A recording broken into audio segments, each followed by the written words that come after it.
What you're seeing is a live view of NASA's Artemis II rocket. We are slowly but surely rolling out to the launch pad. Good morning, and thank you for coming out here today to witness this monumental step ahead of our return to the moon. This morning, as that happens, I am joined here by the Artemis II crew, NASA astronauts Commander Reid Wiseman, pilot Victor Glover, and Mission Specialist Christina Koch and CSA astronaut Mission Specialist Jeremy Hansen, as well as NASA Administrator Jared Isaacman. With that, NASA Administrator Jared Isaacman. Thank you. Good morning, everyone. Thank you for coming out to witness this historic moment. Before I turn it over to the real stars of the show here, the Artemis II crew, I thought I'd take a moment to just share a little bit about the journey that we're on right now and President Trump's vision for American leadership in space. Now, this all began, call it just about 9 years ago.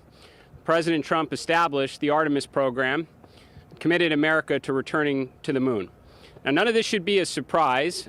This is the president who created the Space Force. This is also the president that oversaw, during the last year of his term, the return of American spaceflight capability here to Kennedy Space Center after nearly 10 years from when the shuttle was retired. Now, I can tell you we're off to a little bit of a slow start here. We've got about 12 hours to go, approximately, before the Artemis II vehicle will make its way over to launch pad 39B. Now, from there, things will start to pick up the pace a little bit. So we'll put it, and we'll have technicians put it through its motions. We'll ultimately get to wet dress, and then from there, this vehicle, along with about 8.8 million pounds of thrust, is going to accelerate the Artemis II crew here to near-Earth escape velocities, so just under 25,000 miles per hour, farther into space than we've ever sent humans before, around the moon, back here safely to Earth. Now, this is the start of a very long journey.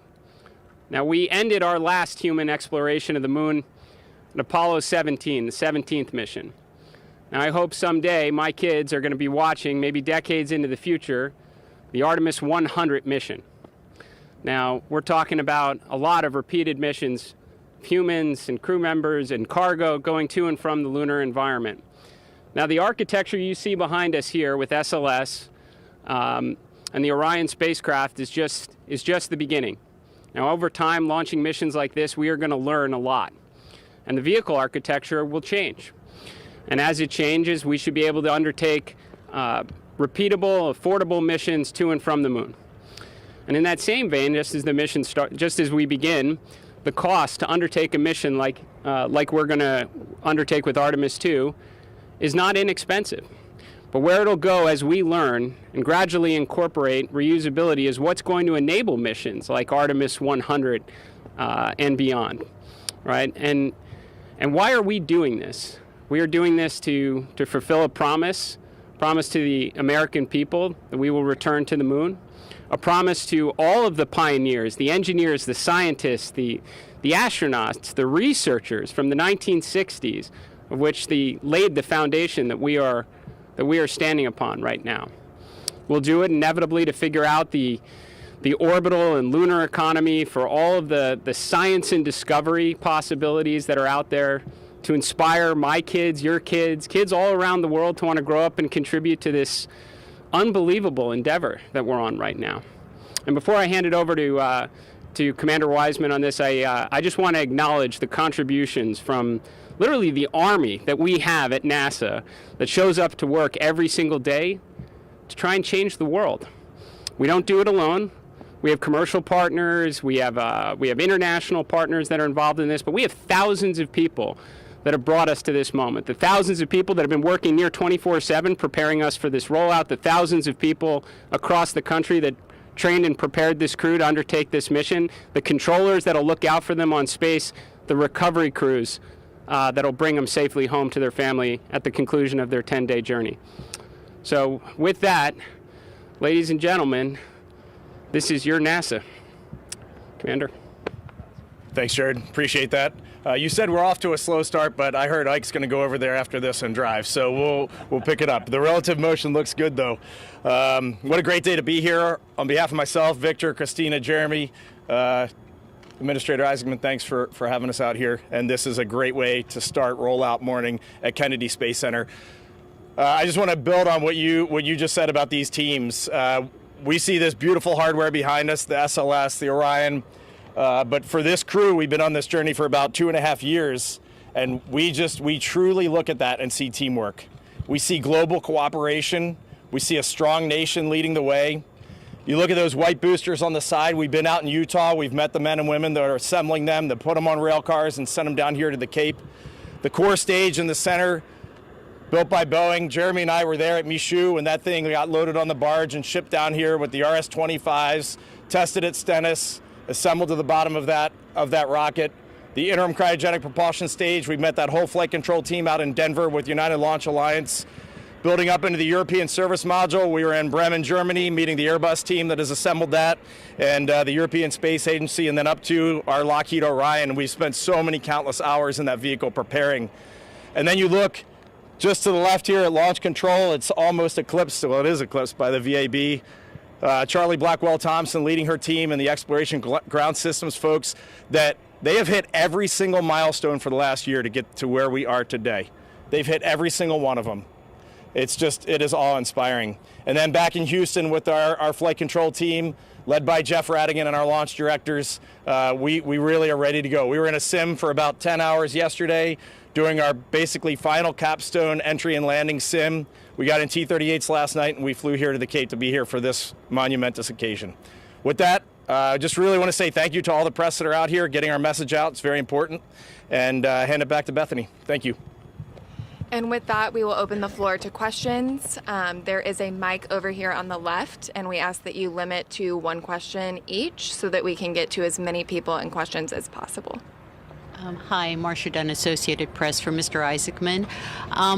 What's your take on how realistic it is that Artemis II will take off in February? And if I might really ask Reid a real quick question, I loved your crescent moon shot recently. What's it like to go outside at night and look at the moon now?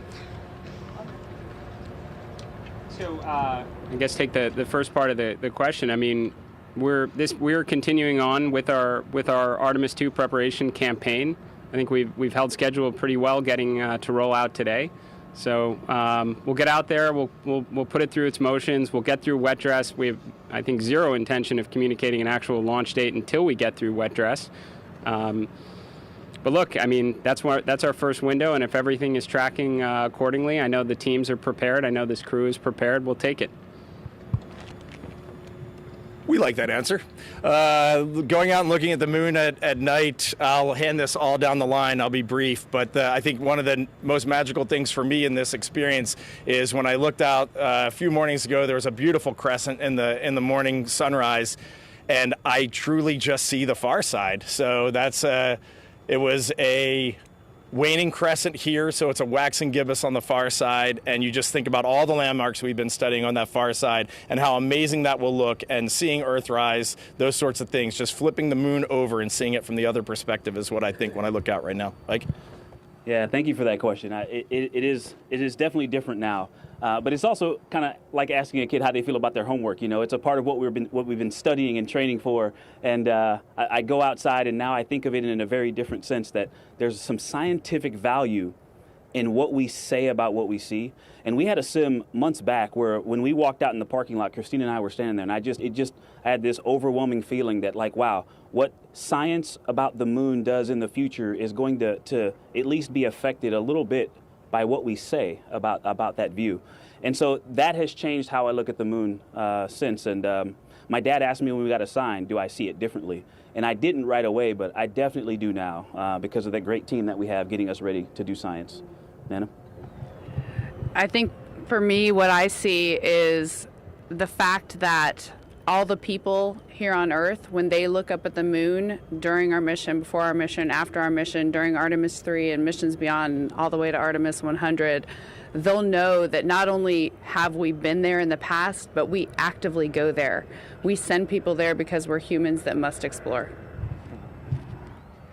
Something I'll share with you. It was kind of neat. Over the New Year's time period, had a little time off, had my kids back at home from university, and we just had the best viewing weather in Houston for the moon, and it was approaching a full moon, and I had the kids out there, some mandatory science, observing the moon with me, teaching them landmarks that we've been memorizing as a crew, but they were lit up about it too, and that was just really fun. And I think the moon is something I've sort of taken for granted. I've looked at it my whole life, but then you just kind of glance at it, glance away, but now I've been staring at it a lot more, and I think others are going to join us in staring at the moon a lot more as there are humans flying around the far side. I think that's just good for humanity. And with that, we'll take the next question. Hi, thank you so much. TJ Mascaro with the Epoch Times. This question is for Victor and Jared. Looking ahead to missions like Artemis 100 and just the future of our space activities, a lot of talk seemed to be around automation and computer pilots and all of that. I was wondering how important it is that we continue to build on manual flying in space, and what place will that have going forward? It's interesting. First of all, did you target me because I'm a little bit of a Luddite, and I love, the inceptors or the controls that I can, put my hands on if I'm going to fly something. But I think what the last 5 years has taught me since flying the SpaceX Dragon, the same one that Jared flew, is that the tool needs to be designed for the task. And so I could, go on and on about this, but I think it is something that we have to think more about because the state of technology is where it is, and we're not going to undo all of that. And so finding ways to integrate software, hardware, but the thing that hasn't changed, as far back as we can read the record, we are still the same stuff. And I've been reading these, there's a journal that test pilots put together, and the Mercury and Gemini and Apollo astronauts used to go and give these presentations. And I've been reading their reports, and they say the same things that we say, that, having a window is important. Having the ability to do critical functions is important. And just how we implement that, though, is going to change with the state of technology. Thank you for the question. We're just talking about an evolution in terms of what are truly the manual inputs, right? So I would say probably the T-38s you're flying are maybe some of the last, aircraft you've touched that actually, when you put a control input in, you're actually directly moving a flight control surface. A lot of the fourth and fifth generation aircraft that are flown today, it's all fly-by-wire. So you're telling the airplane what you'd like to do, and then the computer's interpreting it and saying, this is what I'll give you. And I think you're going to just naturally see that evolution in spacecraft, right? We're not taking the human out of the loop, right? There can be some pre-planned waypoints as we navigate around the moon, and then perhaps a human is directly inputting this is the actual target location I would like to land at for some reason. The computer's taking that manual input and saying, now I'll put you there, right? And I think that's probably the evolution we're looking at. But no doubt, look, as we get farther into deep space exploration, the ability to rely on autonomous capabilities within the spacecraft become more and more important. And I'd say the moon is going to be a perfect proving ground for that, right? So we talk about building a moon base. Now, day one of the moon base is not going to look like this glass enclosed dome city that we might imagine someday. That's certainly what the ideal end state would be, but it's probably a lot of rovers that are moving around, a lot of autonomous rovers that are experimenting with mining or some mineral extraction capabilities to start printing with regoliths. So naturally, I think in terms of what we want to achieve in space, you're going to incorporate more autonomy in our robotic missions. We're looking at a mission to Venus right now that could have some onboard AI capabilities in it. So this is the way we're going to go. But I'll tell you, if humans are on a spacecraft, they'll always have a vote. They'll always have a say in it. How that may look today could be very much like the F-22 versus the T-38 of the past, if that makes sense. And with that, we will take the next question. Hi, thanks for doing this. I'm Ken Kramer, Space Up Close. Good luck and best wishes to Crew 11. I'm a pharmaceutical researcher, so I want to ask you about the science you're going to be doing. Tell us a little bit, one or all of you, how it's going to benefit Earth and also how it's going to benefit us getting to Mars. Thank you.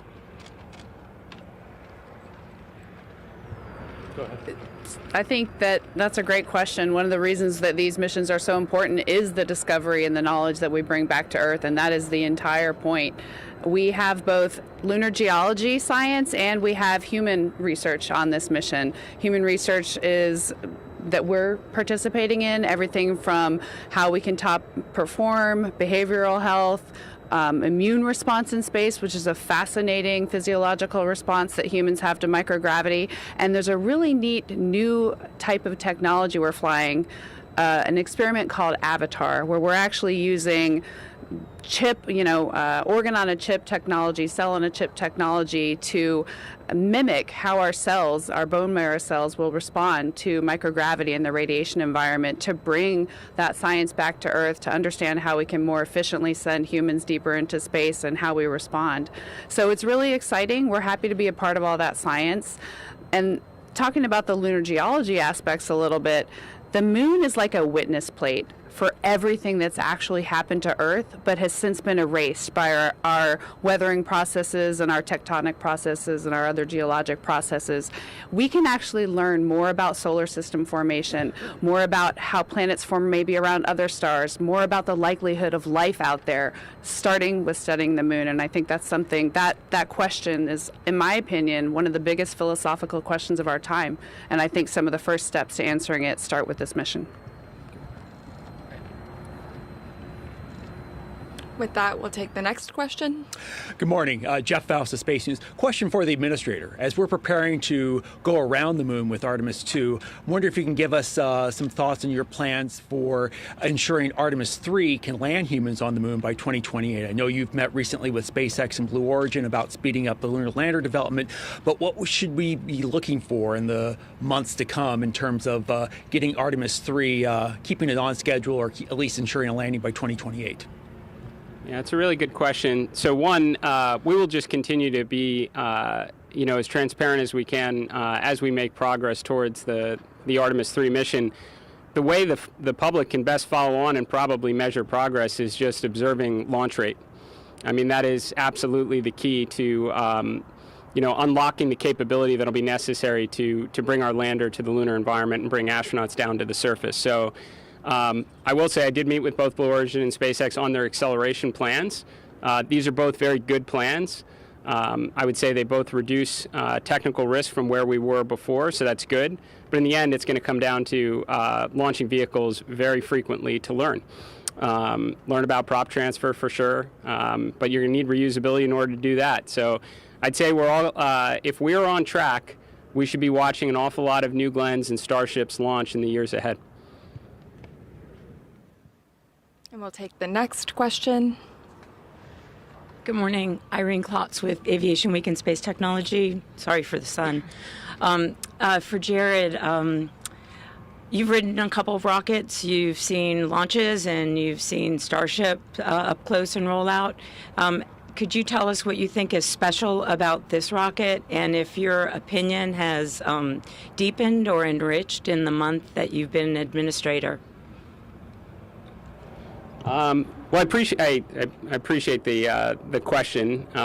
We need more questions for the crew over here, because they're the ones about to embark on a pretty extraordinary journey on that vehicle. I would say not a whole lot has changed from my perspective, other than getting I guess a lot of firsthand account of the people and the effort that goes into building a vehicle such as this.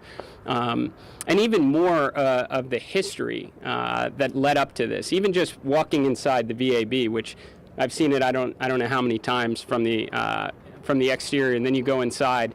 You couldn't even find the SLS in there if you wanted to. I mean, and then that just brings back what it must have been like during the 1960s when you had multiple Apollo vehicles in there, or at a time when or multiple Saturn vehicles in there, at a time when you had multiple shuttles in there. So I'm halfway through a roadshow around the country to every one of our centers, meeting the workforce, trying to hear from those that are actually doing the hard work that it takes to pull off a mission such as this. So nothing changed in my mind about the importance of the mission that is NASA, our path to achieving it, but I've definitely had an opportunity to meet a lot of the folks that are helping enable it, and it's just extraordinary. So thank you.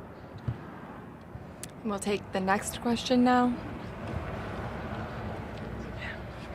Hi, Elizabeth Howell from Space Q in Canada, and this question is for Jeremy. You've often talked about how Canada has been taking all of these steps in space for decades alongside our international partners, clearly including NASA here, and you've also said, let's imagine what's next for Canada. And so in your mind, what's next for Canada in space once we finish this step? Thank you. Thanks, Elizabeth. I would just like to re-echo some of those previous comments because against the backdrop of that rocket rolling, it represents an extraordinary American workforce right there, watching that thing roll out. And like Reid was talking about, we've been around and we've met them and we appreciate them. And no matter what their future is, that's a workforce that is trained to do extraordinary things. And they'll be redirected as we adapt and continue to do extraordinary things. And that is the same story in Canada. I've really applauded the American space leadership because they carved out space for Canada to hone some of our skills, to develop workforce in specific areas and to bring that knowledge. And the future for Canada kind of looks like where the international collaboration wants to go. We aren't leading that collaboration. NASA's leading that collaboration, inviting our participation. We have skill sets, and I know Canada will rise to the challenge just like they did in the Artemis. When we were asked to join Artemis, we started to lean into developing new robotic systems for deep space. Even we're working on lunar surface stuff now. So we'll just bring that workforce to bear to meet joint collective objectives. And maybe I'll just end with, I'm actually pretty pumped to see that because, in just a few weeks, you're going to see 4 humans fly around the moon. And if we're doing that now, imagine what we can do next. I'm pretty pumped to see that come to fruition. We'll take the next question. Hi, thanks for taking questions. Richard Tribou, Orlando Sentinel. This is for the astronauts. Sorry, Administrator. Tuesday is the 96th birthday of Buzz Aldrin, and there's very few all men, who've flown around or to the moon. I think we are down to 5, and they're all over 90. So, one, I know many of you have found inspiration talking with them. I know General Stafford was hand in hand during Artemis I. So can you each tell me what the Apollo crew have been able to teach you about what you're going to face? And also, if you want to wish happy birthday to Buzz, feel free. Thanks. Happy birthday, Buzz. I'll just share my General Stafford story, which was the day we all got assigned to this mission publicly. My phone rang that afternoon. I didn't have the number saved. It was a Florida number, and I was thinking it was a telemarketer. I was on my couch. I was getting ready to take a nap. It had been a long day with the media, and I almost hit the red hang-up button, but I just figured I would answer it. I answer it, and it was General Stafford. Reid, congratulations. We are so excited for you. And I think that's the way the Apollo crew has always been. They are so fired up that we are headed back to the moon. They are so fired up that we're going on to Mars. They just want to see humans as far away from Earth as possible, discovering the unknown, the near impossible, as the administrator keeps saying for NASA as our charter.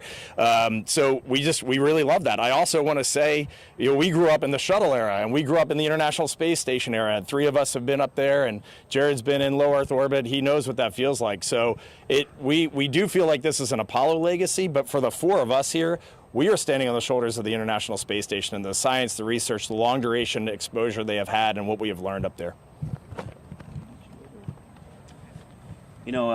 I mentioned how I'm reading these journal articles from the 60s about Gemini and Apollo and some of the engineering lessons and piloting lessons that they fed into the system. But something that's also very interesting that you just kind of get between the technical data is the people that they were.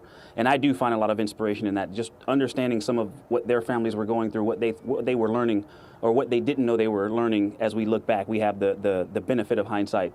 And so I've actually been very fortunate to become friends with Rusty Schweikert, and Rusty gave me a bag of wisdom, quotes from different cultures all over the world that I took to the space station. And I'm going to take that little bag of wisdom, but also in my heart and mind, the wisdom that we've learned from Charlie Duke and General Stafford and Dr. Schmidt on what it meant to them, and some of the story that hasn't even come out yet. We're still learning things from the Apollo era, and so it'll be nice to take the baton, run our best race, and then hopefully pass that baton on to the Artemis 100 crew.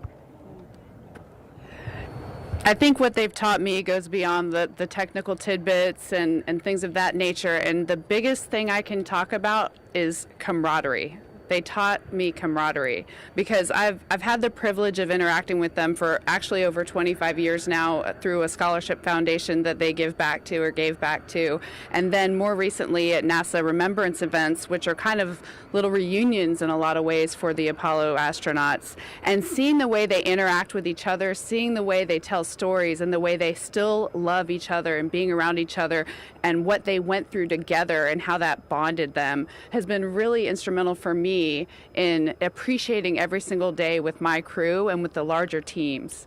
And I will never forget seeing Fred Hayes at one of these remembrance events, shaking his hand, and before I even said, "Hello, sir, great to see you," he goes, "I heard you're going to break our record." And at that moment, he brought me into that camaraderie. And I made a promise that I will carry that forward and keep everyone in that spirit of camaraderie and carry it through our mission as well. Apollo, just inspirational. I was inspired by Apollo as a kid. I think that's how I ended up here. I saw a picture when I was a kid of a human standing on the moon. It was either Buzz or Neil. But it just changed my perspective on things. I turned my treehouse into a spaceship. I started exploring space in my imagination, and here I am all those years later. But for our crew, one of the required readings for this mission was Carrying the Fire by Michael Collins. And he does a great job of putting the human perspective in what was accomplished during Apollo. And it was pretty extraordinary. You were talking about it, Administrator, earlier about what they accomplished during that time frame. And I think it's a good reminder for us. I mean, we're doing extraordinary things now, but we can create even greater things in the future. We should not accept this as status quo. We should always be striving for more. And something else you wrote recently, Administrator, that I think touched all of us was just the appreciation for, we want to fly safely in space, but we also have to be willing to take appropriate risk. That's what this is about.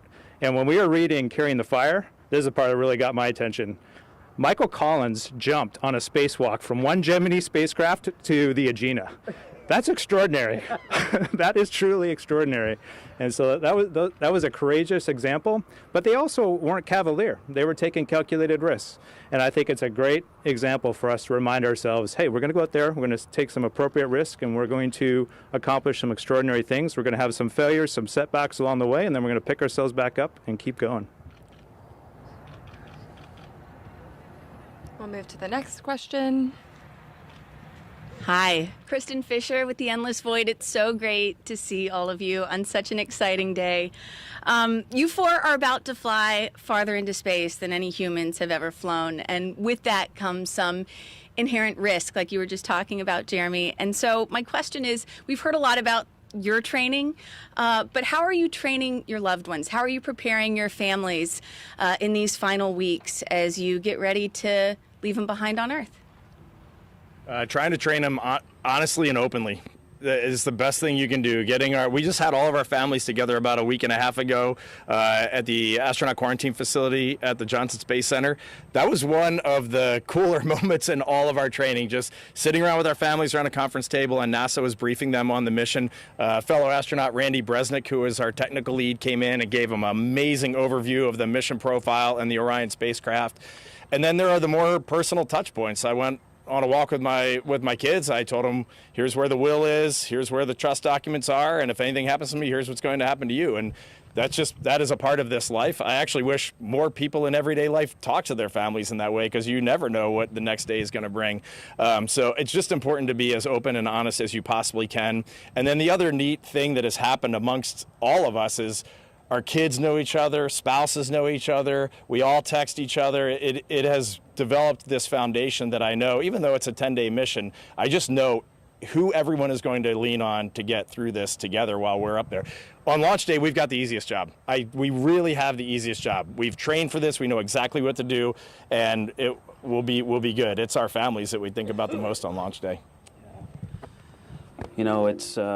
It is an interesting part of this journey. We have the entire resources of our agencies helping to get us ready, but we have to take the initiative to get our families ready. And we have a fantastic family support team, but we do have to take some initiative and lean in on that. And so those are tough talks, but you have to have those talks, or they can be tough. And having the experience of doing this to get ready for the space station gives some neat experience, but also just something to compare and contrast with as well. And so we were having one of those tough conversations, and I mentioned to my family that, hey, if I forgot to close the garage and we're all in Florida, I'll close it when I get back. Not 168 days later, but 10 or 11 days later. And so that is an important part, and thank you for bringing that up, because it is something that I think about a lot.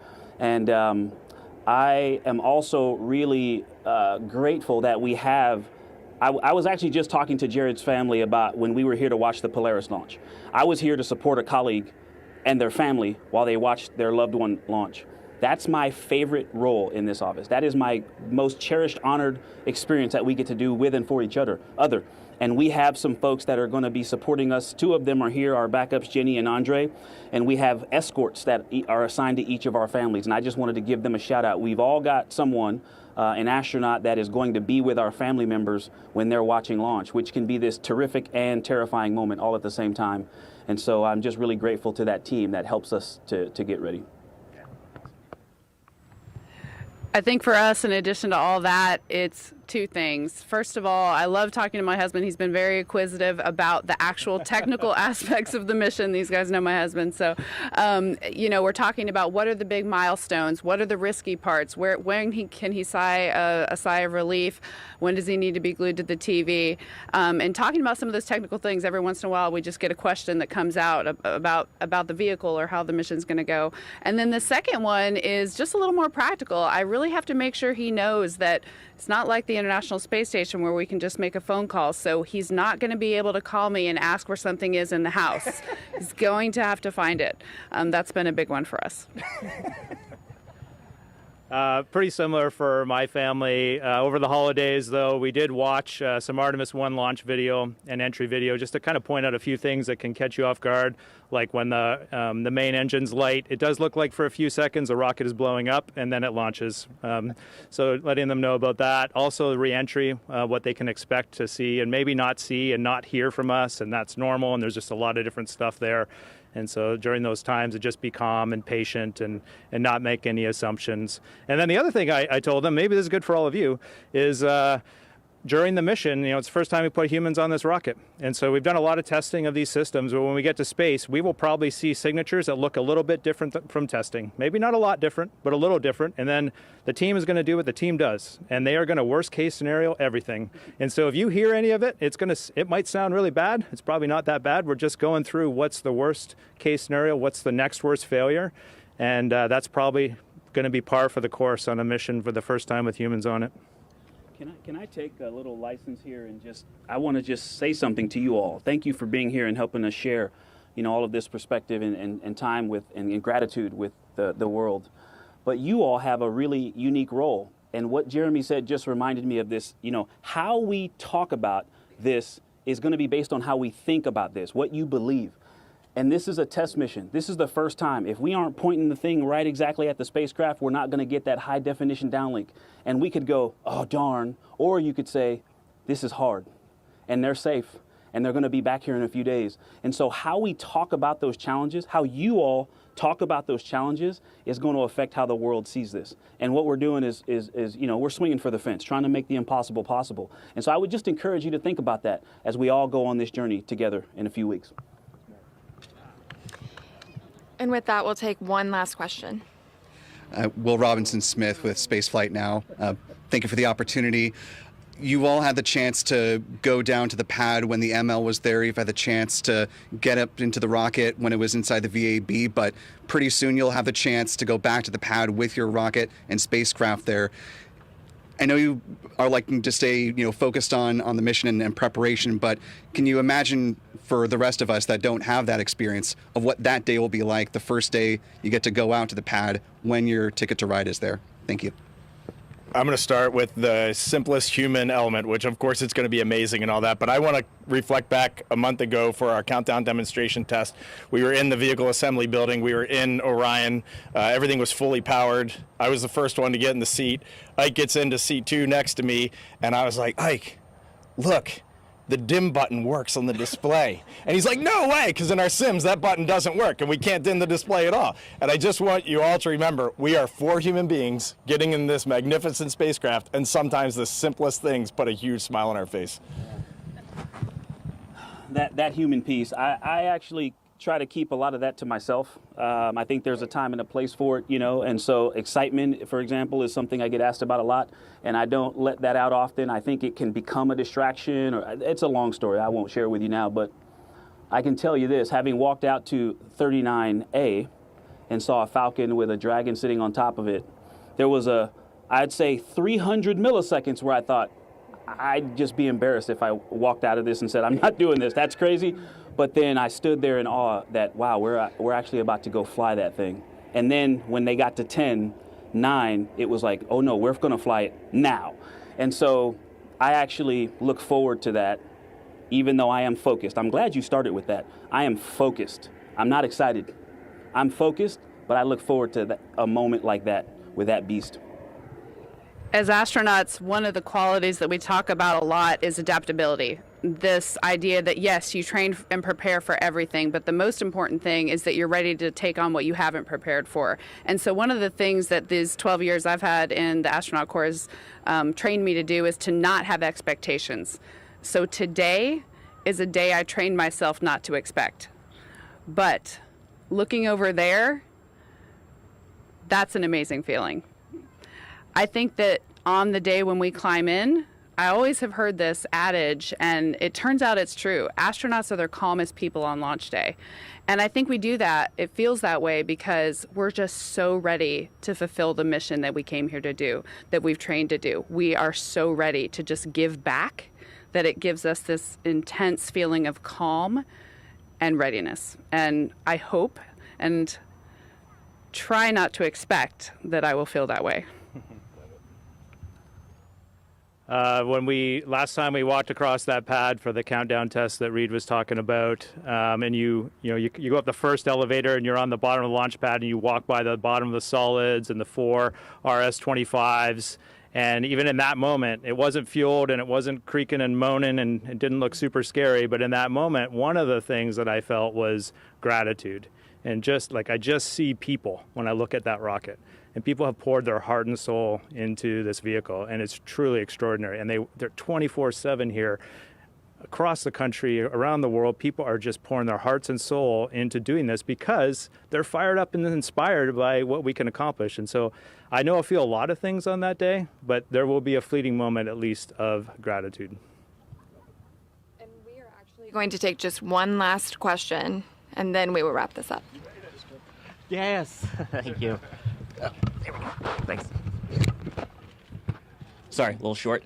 Sawyer Rosenstein with NASASpaceflight.com. I know one of the key things about this mission is the human factor of things, and I know you each get just a little personal kit that you can bring with you. Is there something special or sentimental that each of you is bringing with you that you're kind of proud to say, I brought this to the moon and bring it back to Earth? I have a blank piece of paper and a pencil, and I can't wait to write some thoughts on that. I don't know what to expect, and I don't want to go in with any preconceived notions, so I know exactly where that note card is, and I can't wait to jot some notes on it. My Bible, if that didn't go on the microphone, and an heirloom for each of my daughters and my wife. For me, it's handwritten notes from people that I love. The idea that I can hold in my hands way out there, or in my case in the past on the International Space Station, I can hold in my hands something that they held in their hands and drew on or wrote on. That is really special to me. So I hope to find some in my care package when I get there. Some things that definitely represent the people that put me in this position. But one of the most meaningful things is the 4 moon pendants that I gifted my wife and 3 children, I guess 2 years ago now. And they wore them for a while. I collected them back this summer, and they're on that vehicle right now, rolling to the pad. And with that, we We will conclude today. Thank you so much for coming out and for your interest in NASA. And thank you to the administrator and the crew for taking the time to answer these questions. Just a reminder that we will have a follow-on press conference and media availability with the acting deputy director or deputy associate administrator of ESDMD at 10 a.m. at the KSC press site. Thank you.